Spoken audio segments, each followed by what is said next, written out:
आज हम पढ़ेंगे art and architecture during Gupta period. Gupta period के समय में क्या आर्ट एंड आर्किटेक्चर का स्थिति थी हम जानेंगे ड्यूरिंग गुप्ता पीरियड।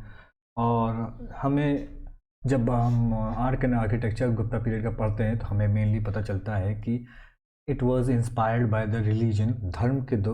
धर्म से इंस्पायर्ड था। जितनी भी आर्ट एंड आर्किटेक्चर गुप्ता के पीरियड के दौरान बने वो रिलीजन से इंस्पायर्ड थे।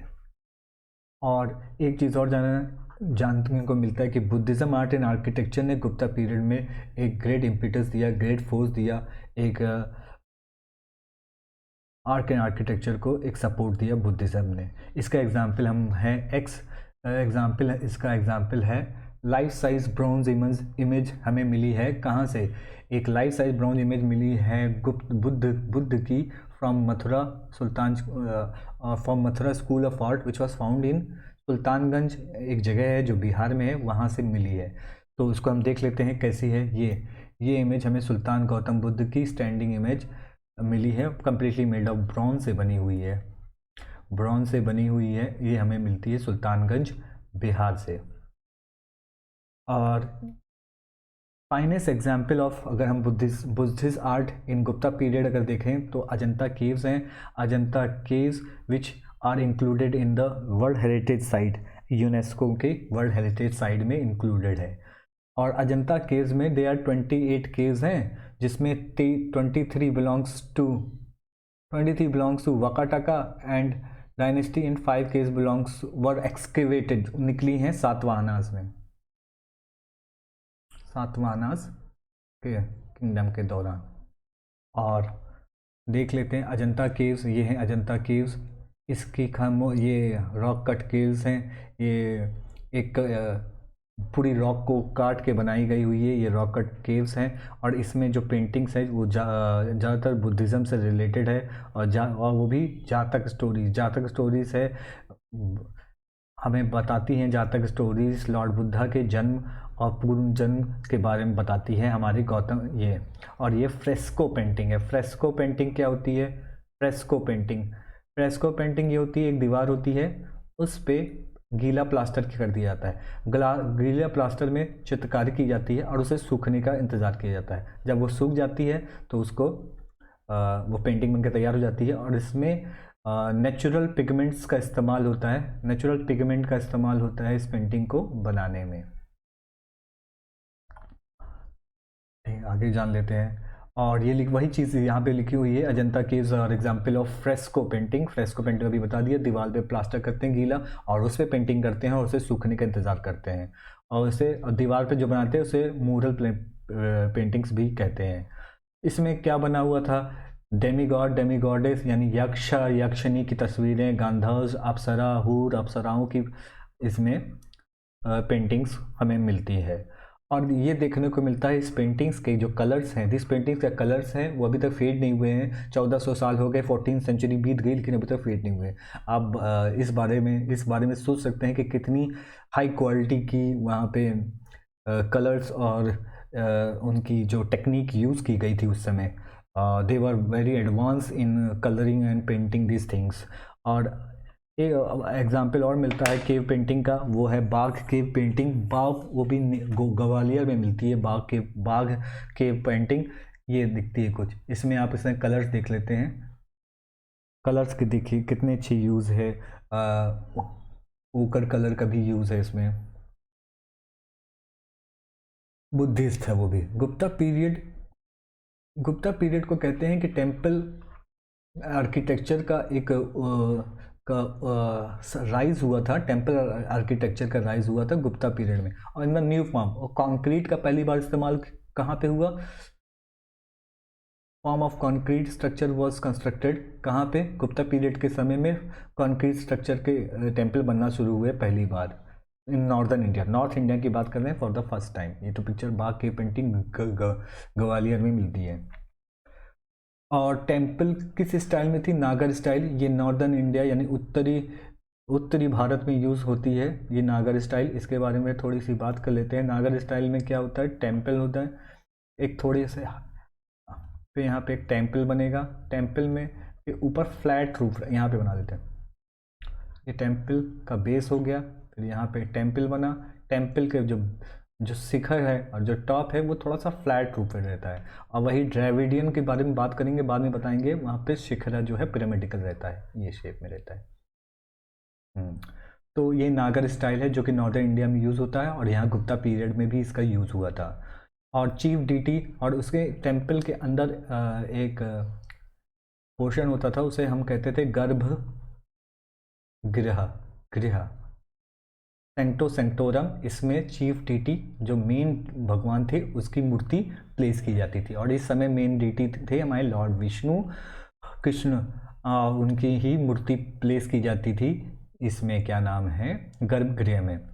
और ब्रिक का यूज़ हुआ था कहाँ पे, भीतर गांव टेम्पल है कानपुर में, उसमें it made up of BRICS. 10 उसके बाद हमें मिलता है 10 अवतार टेम्पल देवगढ़ झांसी से मिलता है, देवगढ़ झांसी से मिलता है। इससे इसमें भी ब्रिक्स का इस्तेमाल हुआ था। जो भी most of the surviving temple जो भी आज तक जो सर्वाइव किए हैं गुप्ता पीरियड टेम्पल में, वो इस समय बहुत ही बदहाल स्थिति में है, और ज़्यादातर मध्य प्रदेश के हिली एरियाज़ में सिचुएटेड है।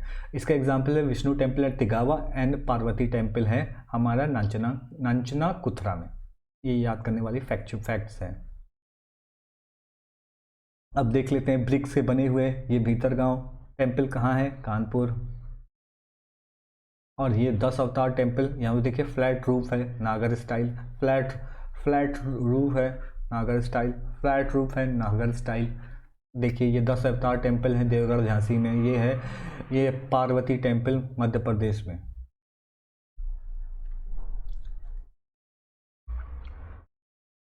एक नई स्टाइल का जन्म हुआ, नई स्टाइल कह लें या कई स्टाइलों को मिक्स करके एक नए स्टाइल का आर्किटेक्चर का जन्म हुआ गुप्ता पीरियड में। इसमें Hinduism form of architecture, Jainism, Buddhism को सबको मिक्स कर दिया गया। हिंदुज़म, बुद्धिज़्म और जैनिज़्म फॉर्म ऑफ स्टाइल्स को मिक्स करके स्कल्पचर का निर्माण हुआ। और ज़्यादातर वैष्णवाज स्कल्पचर थे, यानी कि विष्णु भगवान से रिलेटेड थे और उनके अवतार से रिलेटेड थे, इनकारनेशन से रिलेटेड ये स्ट्रक्चर थे। जैसे कि हमको मिलता है इमेजेस ऑफ, हमें अवतार से बोर के शेप में मिले हैं हमको विष्णु भगवान एंड मैन और लाइन, आधा धड़ इंसान का मुंह लाइन का, वासुदेव कृष्णा मथुरा में मिलते हैं, ये देख लेते हैं। ये देखिए ये एक निरीह वराह अवतार में है जिनमें विष्णु भगवान बोर के शेप में हैं, और इन्होंने अपने जो दांत से ही पूरी पृथ्वी को बचा रखा हुआ है और एक डीमन को मार रहे हैं। ये ब्लैक वाटर है।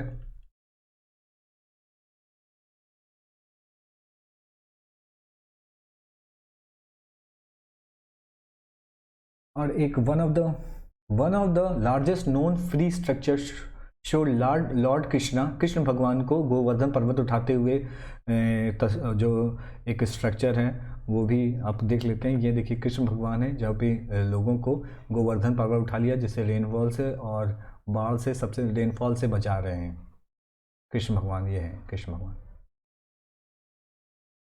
केव आर्किटेक्चर मोस्टली बुद्धिस्ट था, बुद्धिस्ट से रिलेटेड था, इंस्पायर्ड था, और बुद्धिज़्म ने ही इसको ग्रेट फोर्स दिया था, हमने पहले भी बता दिया। एक्सेप्शन इसमें है एलिफेंटा केव्स जो हैं। एलिफेंटा केव्स लॉर्ड महादेव यानी कृष्ण भगवान, शिव भगवान को रिलेटेड। ये है आपका लॉर्ड महादेव यानी लॉर्ड शिव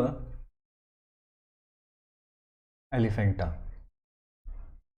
ये एक उससे अलग है, इसमें बुद्धिज़्म नहीं, लॉर्ड शिवा के बारे में जानकारी मिलती है, ना ही विष्णु या कृष्ण भगवान के बारे में जानकारी मिलती है।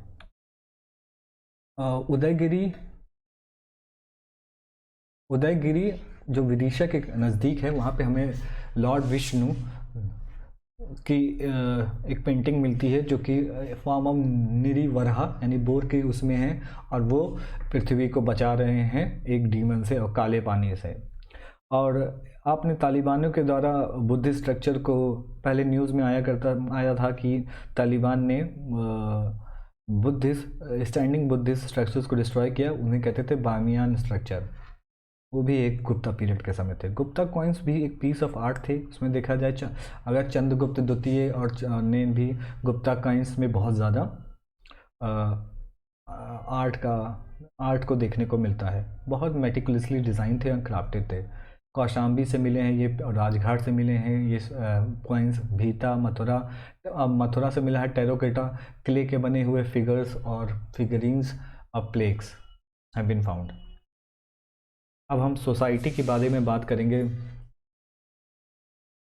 Society in Gupta period. Society कैसी थी, सामाजिक व्यवस्था कैसी थी, हमने इससे पहले वाले लेक्चर में हमने वीमेन की जो कंडीशन थी वो बताया हुआ था। पार्ट 2 में, अब पार्ट 3 में बता दें और क्या चेंजेस हुए इन सोसाइटी। पहला चेंज तो ये हुआ, अंडरवर्ल्ड चेंज गुप्ता पीरियड में बहुत बड़ा बदलाव ये हुआ कि ब्राह्मण की सुप्रीमेसी हो गई। वो एक लैंडलॉर्ड की तरह बिहेव करने लगे। कैसे, ये पता करते हैं। ब्राह्मणस को बहुत सारा लैंड ग्रांट्स दिया गुप्ताज किंग ने। लैंड ग्रांट्स, गुप्ता किंग्स ने बहुत सारा पैसा लैंड दिया, वो भी टैक्स फ्री। इससे कोई टैक्स नहीं ले सकते उस लैंड से। उस टैक्स से जो रेवेन्यू आएगा वो ब्राह्मणास हो जाएगा। टेम्पल में होते थे ये ब्राह्मणास, और इसका जो पैसा जाएगा, इसकी जो रखवाली करेंगे, ये सब कुछ है इसमें। लेकिन जुताई और इसमें जो भी काम करेंगे वो शूद्र करेंगे। देखिए, इनको कुछ नहीं मिलेगा, जो मिलेगा सब ये ब्राह्मणा डिसाइड करेंगे। तो ब्राह्मणा सुप्रीमेसी। ऐसा क्यों किया गुप्ता किंग ने, ब्राह्मणा को इतना लैंड ग्रांट क्यों दिया? इसके बदले में ब्राह्मणा ने गुप्ता किंग को लेजिटिमेसी दे दी रूल करने की। लेजिटिमेसी मतलब ये वैश्य हुआ करते थे, इनको ऐसे ट्रीट करने लगे ब्राह्मणा जैसे कि ये क्षत्रिय हैं। इससे इनका सोशल प्रेस्टीज भी बढ़ा। ठीक है, ये लिखा है Brahmana supremacy not only continued but rather increased in Gupta period as evident from land grant to the Brahmanas को जो लैंड ग्रांट दिए गए, और इन रिटर्न में क्या मिला, उन्हें legitimacy the position of Guptas को। लैंड ग्रांट जो था वो land grant tax in exemption था, उसमें कोई टैक्स नहीं देना था, और इसी वजह से क्रिएट हुआ ब्राह्मणा लैंडलॉर्ड। एक फ्यूडल लॉर्ड बन गए ब्राह्मणास। वो उनके पास इतने ज़्यादा लैंड होने लगे, उसमें जुताई होने लगी, रेवेन्यू होने लगे उसमें, और वहाँ पे उनको पनिश करने की ताकत भी इनके पास आ गई। और कोई भी जो लैंड ग्रांट मिला हुआ है, लैंड ग्रांट, इसमें किंग का इंटरफेरेंस नहीं होता था। किंग के हॉर्समैन यहाँ नहीं जा सकते थे, इंटरफेरेंस नहीं जाऊँ। इतनी बड़ी सुप्रीमेसी हो चुकी थी ब्राह्मणास की इस समय। और इसी समय कास्ट प्रोलिफरेटेड इन न्यूमरल सब कास्ट बन गए। कैसे बताएं सब कास्ट, आगे चल के पढ़ते हैं। Caste proliferated into sub caste. पहले का लार्ज नंबर ऑफ फॉरेनर्स को अब ब्राह्मणिकल फोल्ड में एब्जॉर्व करने लगे। एब्जॉर्व किया कैसे? जो क्षत्रिय, जो हुनास थे, ग्रीक्स थे, इनको क्षत्रिय राजपूत क्लैन में इंक्लूड करने लगे। राजपूत क्लैन में इनको एब्जॉर्ब किया गया। उसके बाद ट्राइबल कम्युनिटीज़ को भी एब्जॉर्ब किया ब्राह्मणास ने हिंदुज़म में। कैसे किया? इनको जो ट्राइबल चीफ थे, जो कि आदिवासी चीफ थे, उनको कहने लगे ये कि ट्राइबल चीफ जो हैं वो हायर ऑर्डर में आ गए। हायर ऑर्डर में मतलब एज अब इनकी स्टेटस को में इनको हायर ऑर्डर, जैसे राजपूत क्लैन में इंक्लूड कर लिया, इनको हायर ऑर्डर, यानी कि क्षत्रिय और ब्राह्मण तो सबसे टॉप में थे, वैश्य और ये क्षत्रिय बन गए हायर ऑर्डर में। फिर यहाँ से जो शूद्र से निकाल के इनको हायर ऑर्डर पे डाल दिया चीफ को। मगर जो आम आदिवासी थे, आम आदिवासी को शूद्र की तरह ट्रीट करने लगे। और उसमें भी दो तरीके के शूद्र, एक तो वो जो कि एग्रीकल्चरिस्ट पर काम करेंगे, और दूसरे थे चंडाल, यानी कि अनटचेबिलिटी फॉलो होने लगी। इनसे अनटचेबल थे, टचेबल्स आम आदिवासी। ऐसे इनका एब्जॉर्प्शन हुआ। देखा जाए तो सोशल और सामाजिक और आर्थिक स्थिति जो शूद्र की वहाँ पे बहुत इम्प्रूव हुई। कहाँ पे? गुप्ता पीरियड में। और वो उनको अब पहले रामायण महाभारत पढ़ने की इजाज़त मिल गई, पुराण पढ़ने की इजाज़त मिल गई। इससे ये पता चलता है कि सोशल स्टेटस में, इकोनॉमिक और सामाजिक स्थिति में इनका इम्प्रूवमेंट आया। और उनको शूद्र को, जो कि कास्ट के पिरामिड में सबसे निचले स्तर में आते हैं, उनको डोमेस्टिक राइट करने की भी ब्राह्मण, क्षत्रिय और वैश्य के बाद जो शूद्र आते थे, इनको रिचुअल्स जो कि पहले प्रोहिबिटेड थे, उन्हें मनाही थी, अब वो उनको वो रिचुअल परफॉर्म कर सकते थे। सो इन गुप्ता पीरियड, और उनको न्यू गॉड जो कि कृष्ण वासुदेव है उनकी पूजा करने की इजाज़त भी थी। 7th सेंचुरी ऑनवर्ड्स शूद्र को जनरली एग्रीकल्चर परफॉर्म करने वाला माना जाता था। बट गुप्ता पीरियड में थोड़ा सा बदलाव ये हुआ कि शूद्र और अनटचेबल्स के बीच में भी डिस्टिंक्शन हो गया। जैसे कि शूद्र एग्रीकल्चरिस्ट हो गए, अनटचेबल्स को चंडाल्स कहने लगे। चंडाल्स क्या थे? चंडाल्स वो आउटकास्ट लोग, आउटकास्ट कर दिया गया। वो गांव से, जैसे ये गांव है, विलेज है, इससे दूर कहीं जाके ये चंडाल्स रहते थे। और चंडाल्स जब भी विलेज में कुछ मांगने आते थे तो एक लकड़ी को पीटते हुए आते थे, ड्रम बजाते हुए आते थे। जैसे इन लोग को पता चल जाए, लोग घर में अंदर घुस जाएं और इनसे टच, इनको कहते थे ये मांस मच्छी का बहुत ही कंज्यूम करते हैं। तो और ज़्यादातर विलेज जो था, विलेज कम्युनिटी थी, वो तो वेजिटेरियन थे। एक तो डिस्टिंक्शन ये भी था, इनका छुआ हुआ पानी वगैरह भी नहीं पीते थे। और ये फाहीन ने भी बताया था। The practice of untouchability intensified during the sutras. फाहिन ने मेंशन किया कि अबाउट चंडालास अभी बताया गया।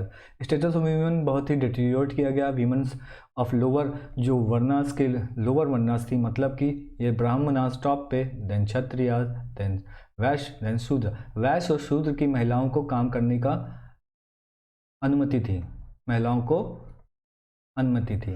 Work free to learn livelihood. इससे वो ये हुआ कि पैट्रियार्की पे एक प्रभाव पड़ा, क्योंकि महिलाएं अर्न करने लगी तो वो अपने पुरुषों से थोड़ा सा टक्कर देने लगी, एक चीज़ से देख सकते हैं। मगर जो अपर कास्ट थी, ब्राह्मणा और Kshatriyas women were dependent on their male members, क्योंकि उनको बाहर जाने की और इजाज़त नहीं थी काम करने की। ये जान लीजिए, यहाँ पर ये एग्जाम्पल था।